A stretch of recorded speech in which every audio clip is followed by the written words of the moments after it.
Baik, kita berjumpa kembali. Assalamualaikum warahmatullahi wabarakatuh. Mahasiswa TI, kita akan masuk ke materi analisis tugas dalam UI, ya, dalam kaitan mata kuliah UI UX Designer. Jadi, kalau minggu lalu kita sudah belajar bagaimana kita melihat prinsip usability, ya. Jadi prinsip usability adalah prinsip di mana kita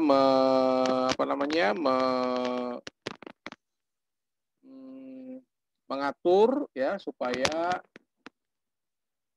rancangan yang kita buat yang nantinya akan terimplementasi dalam sebuah aplikasi itu memberikan manfaat, ya, jadi bisa dipakai oleh user. Nah, hari ini kita akan bahas tentang analisis tugas. Tujuan belajarannya, ya, mahasiswa bisa mengerti teknik analisis tugas, ya, jenis-jenisnya, kemudian sumber penggunaan informasi, memahami komponen data input-output, lalu mengerti tentang representasi data, dan mengetahui dan memahami konsep evaluasi analisis tugas yang mencakup evaluasi heuristik, usability testing, kognitif, walkthrough, pemodelan user, model kognitif, dan interpretive evaluation. Baik, kita akan lihat di slide selanjutnya apa pengertian dari analisis tugas, ya. Nah, analisis tugas ini merupakan sebuah tahapan yang cukup penting dalam kita membangun user interface atau interaksi manusia dan komputer yang lebih optimal. Jadi ini tahapannya adalah untuk menganalisis setiap perincian tugas yang dilakukan oleh humans, oleh manusia. Sehingga nanti output yang dihasilkan itu berkaitan dengan planning, kemudian sekuennya, urutan, kemudian apa saja yang digunakan dalam penyelesaian tugas berdasarkan teknik tertentu yang digunakan oleh manusia, ya. Jadi intinya bahwa analisis tugas ini adalah kita menganalisis setiap detail yang berkaitan dengan saat nanti kita merancang, ya, merancang sebuah user interface, kira-kira seperti itu. Nah, mengapa perlu analisis tugas? Ini pertanyaannya. Jawabannya adalah karena komputer yang menggunakan atau aplikasi, katakanlah, ya, yang menggunakan adalah user dan usernya adalah kita manusia, secara otomatis kita harus memasukkan elemen manusia secara langsung, ya, pada perancangan secara sistematis dan terbuka, ya, sehingga dapat diperiksa secara teliti. Kalau kita bayangkan begini, ya, saudara, ya, kita bayangkan bahwa kalau kita merancang sesuatu kemudian tidak dianalisa lebih dulu, ya, bayang, ya, kita merancang sesuatu kemudian kita nggak analisa lebih dulu, apa yang akan terjadi, saudara? Ya, bisa jadi rancangan kita nggak tepat sasaran, gitu, ya. Kalaupun jadi aplikasinya, ini aplikasinya nanti tidak menggambarkan kebutuhan dari user. Ya, makanya perlu dianalisis tugas, ya. Jadi segala kemungkinan yang nantinya akan muncul dalam aplikasi yang kita buat itu akan tergambar. Kita harus bisa memperhitungkan saat user melakukan kesalahan, gitu, ya. Kemudian saat user tidak memahami apa yang ada di dalam aplikasinya, gitu, ya. Nah, ini akan tergambar di situ, ya. Jadi aplikasinya nanti akan lebih jelas, kira-kira seperti itu, ya. Enak, user menggunakannya enak. Nah, istilah dalam analisis tugas yang pertama adalah external test, ya, sasaran, kemudian tugasnya, lalu action-nya dan metodenya, ya. Jadi ada istilah, ya, external test, tugas adalah internal testnya, action, dan metodenya, ya, metodenya. Oke, apa manfaat dari analisis tugas? Sekarang kita lihat detailnya ya. Pertama adalah sebagai manual dan pengajaran, ini berfungsi membuat manual sistem. Kalau kita menggunakan satu alat, ya, Anda menggunakan satu alat yang baru katakan. Yang kita lakukan biasanya untuk mengenali alat itu adalah manual book-nya. Betul ya? Nah, saat sistem sudah jadi, kita nggak tahu sebetulnya kan kemampuan dari sistem itu. Kalau kita nggak melihat manual book-nya. Nah, sekarang dibalik. Ya, sekarang dibalik. Untuk menciptakan sistem tersebut, kita harus menuliskan atau menganalisis dulu, saudara, apa-apa yang nantinya harus kita masukkan ke dalam sistem. Ya, nah bagaimana nantinya kita bisa membuat manual book kalau sistem dibuat tanpa analisa? Jadi sistem harus dibuat dengan sebuah analisa gitu ya. Jadi nanti manusianya, usernya itu memperoleh apa? Pengajaran manualnya. Oke ya. Lalu menangkap kebutuhan dan merancang sistem. Kita tahu needs-nya ya dan merancang sistemnya. Kan nggak ada sistem yang dibuat tanpa dirancang lebih dulu. Ya. UI UX ini kan sebetulnya bagian dari interaksi manusia komputer sebetulnya ya. Hanya memang karena ya lagi ngetren gitu kan menjadi sebuah ilmu.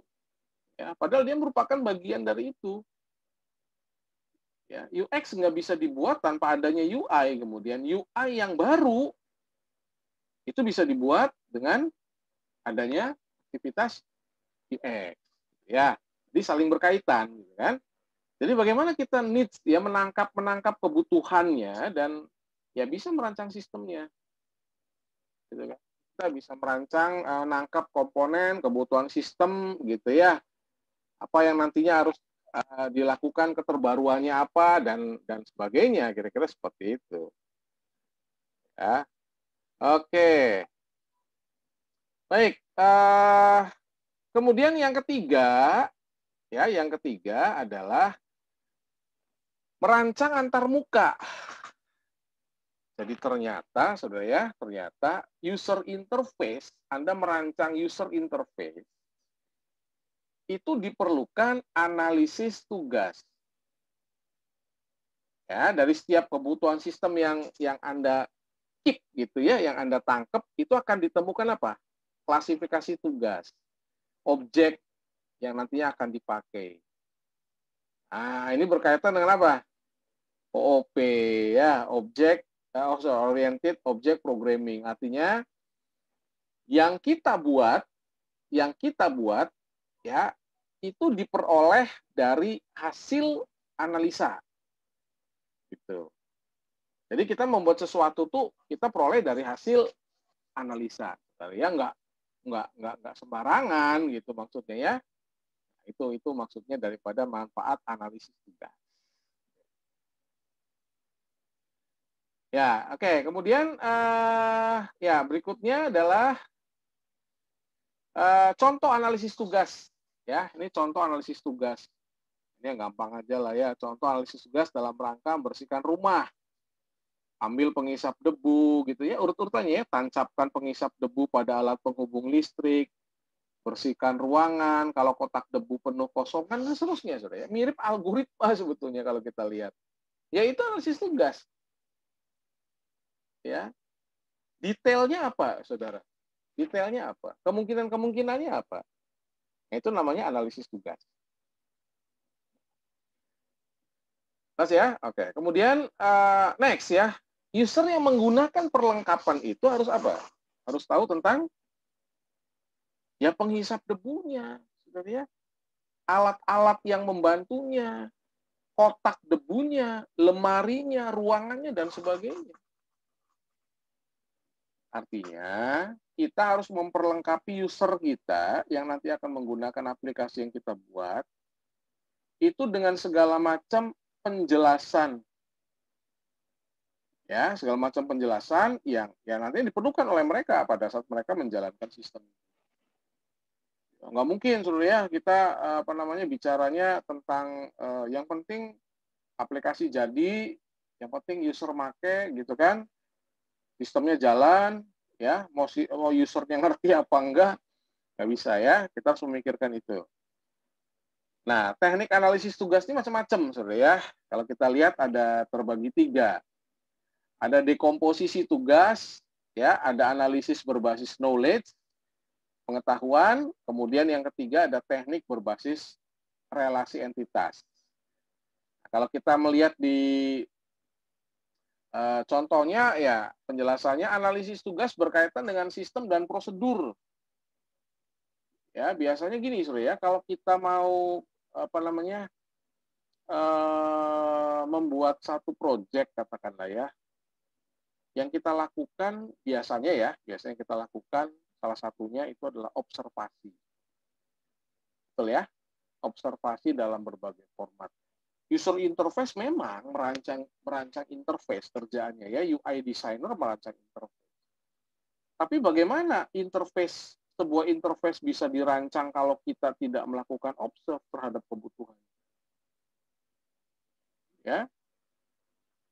Nah, nantinya tujuan analisis tugasnya itu adalah untuk membantu kita bikin materi pelatihan. Aplikasi yang Anda buat ini kan aplikasi yang harus dijelaskan kepada user ya, how to use gitu ya, bagaimana cara untuk menggunakannya. Jadi kalau kita nggak menganalisa ya repotan usernya. Ya. Nah, saat diperlukan sistem baru gitu ya, analisis tugasnya itu ngasih kontribusi pada proses apa? Ya, identifikasi kebutuhan sistem. Jadi kalau kita mau bikin sistem baru tuh saudara ya, nah, gitu kita analisa ya, kebutuhannya apa aja nih?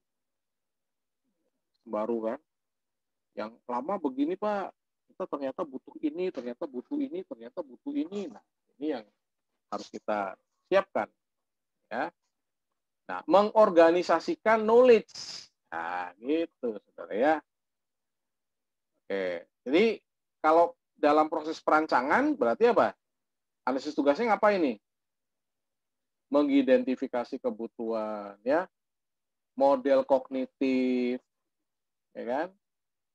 Kira-kira ini tujuan analisis tugas. Nah, pertama ya, tadi kalau kita lihat adalah penjelasan. Sekarang dekomposisi tugas.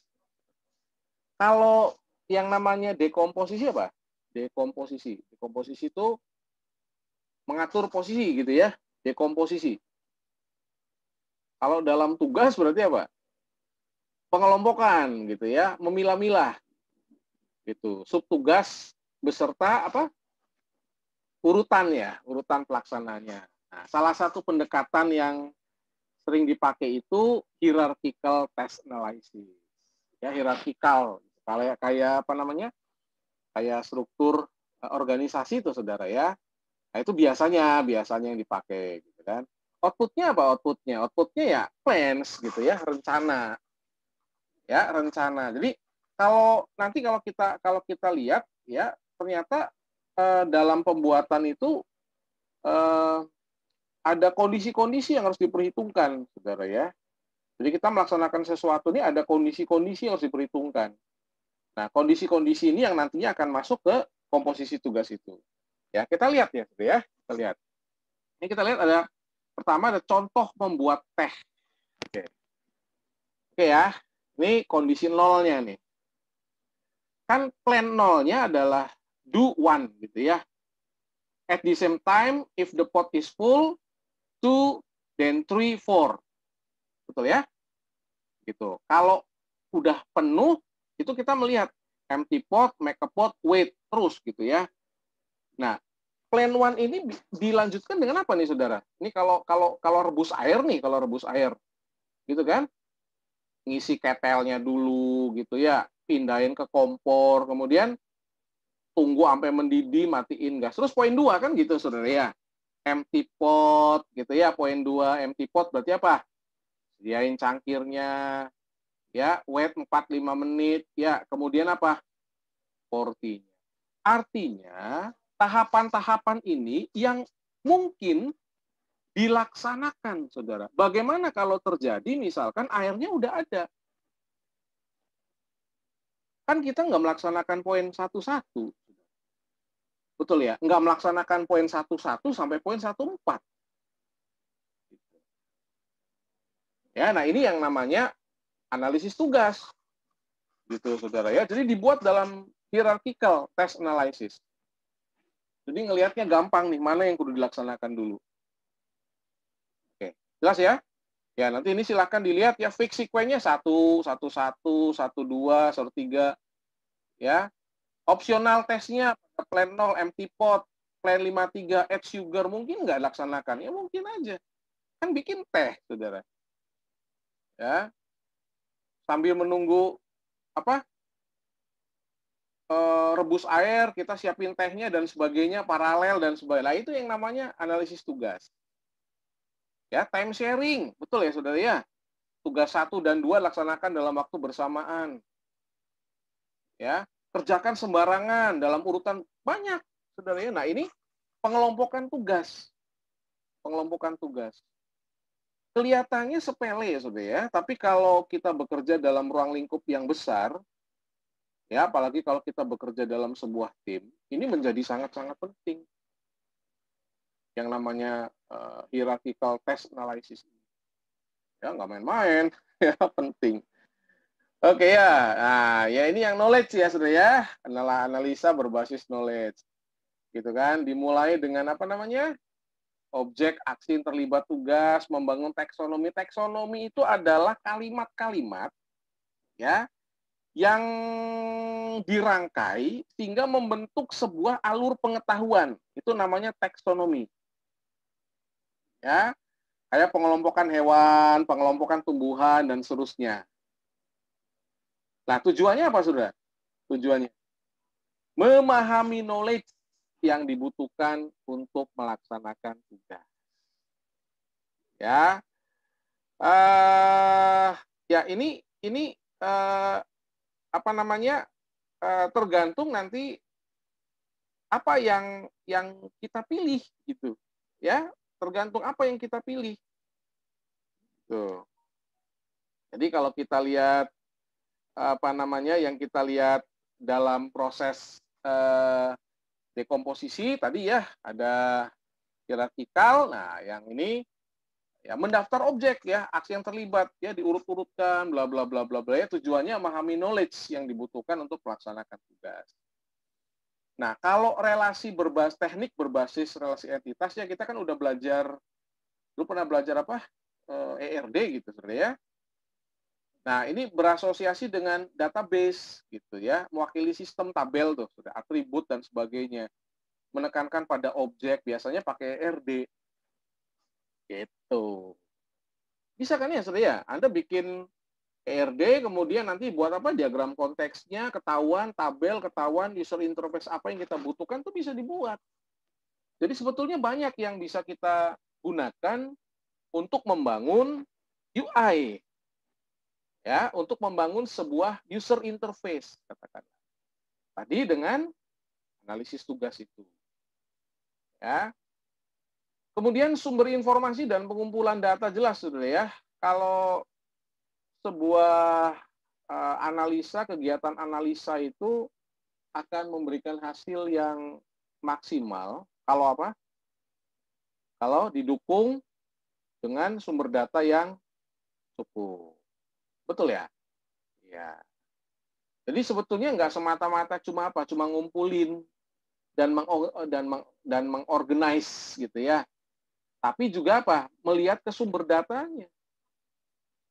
Nanya lagi ya, puter lagi. Ya nanti ada tuh wawancara dan sebagainya. Nah, ini proses bisa menjadi proses yang panjang nih, saudara, hati-hati. Makanya yang namanya proses pengumpulan data ini diusahakan memang secepat mungkin, seekonomis mungkin. Gitu ya. Karena ini bisa makan biaya yang besar nih saudara ya, apalagi kalau proyeknya besar.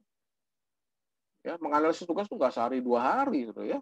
Ada yang bulan hitungannya, ada yang tahun hitungannya kan, cycle kan.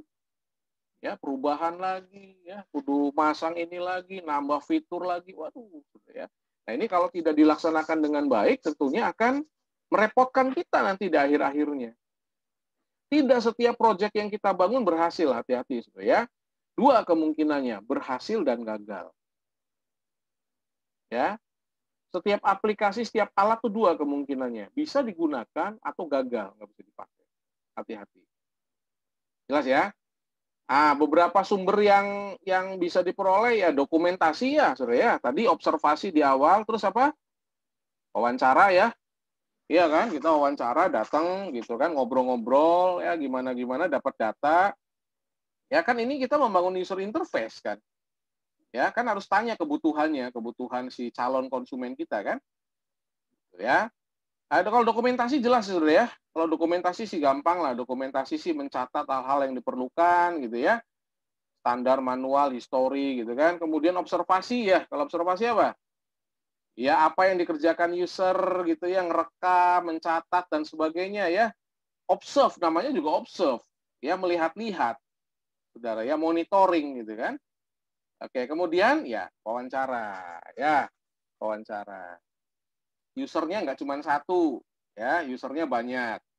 Jadi katakanlah kita punya 5 user, 5 bagian. Masing-masing bagian ini punya keinginan yang berbeda-beda dan kebutuhan yang berbeda-beda. Bukan cuma keinginan, kebutuhannya berbeda-beda. Nah, tugas kita adalah bagaimana memastikan nanti kebutuhan mereka itu terpenuhi. Gitu ya. Dikatakan wawancara sebaiknya dilakukan setelah observe. Jadi jangan wawancara dulu, observasi aja dulu. Ya, cari data. Gitu ya. Kemudian komponen ya, jelas ya kalau komponen input output ya dalam analisis tugas kita punya 2 macam sistem ya. Yang pertama input, aktivitas pemberian data komputer, outputnya apa. Ya, jelas kan saudara ya, komputer alat pengolah. Kita kudu mikirin ya, oh mau bikin absen Pak, enaknya pakai fingerprint. Oh enggak Pak, menggunakan cara yang lain ya. Nah ini kita menentukan saudara ya, analisanya. Oke ya, baik. Itu penjelasan di minggu yang kelima tentang analisis tugas, saudara ya. Nah, ini kenapa saya sampaikan, karena bagian daripada UI, mau tidak mau adalah Anda harus mengumpulkan data. Kita nggak salah-salah bikin sebuah user interface. User interface dibuat itu berdasarkan kebutuhan orang yang akan menggunakan, user yang akan menggunakan. Dan kita pastikan bahwa setiap user yang akan menggunakan itu terpenuhi kebutuhannya. Ya, terpenuhi kebutuhannya. Jadi memang ini proses UI-nya sih oke kita merancang saudara ya. Gitu loh. Tapi background ya yang mengawali untuk kita bisa membuat UI ya salah satunya dengan melakukan analisis tugas. Gitu kan? Kalau minggu lalu kan kita bicaranya tentang apa? Tentang usability gitu kan, bagaimana si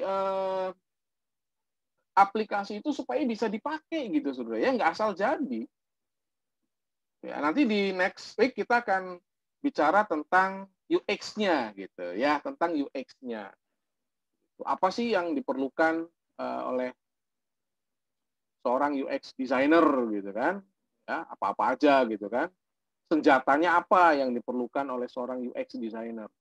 Kalau UI jelas lah saudara ya. Kalau Anda kuasai program, kuasai aplikasi, Anda bisa merancang, saudara ya.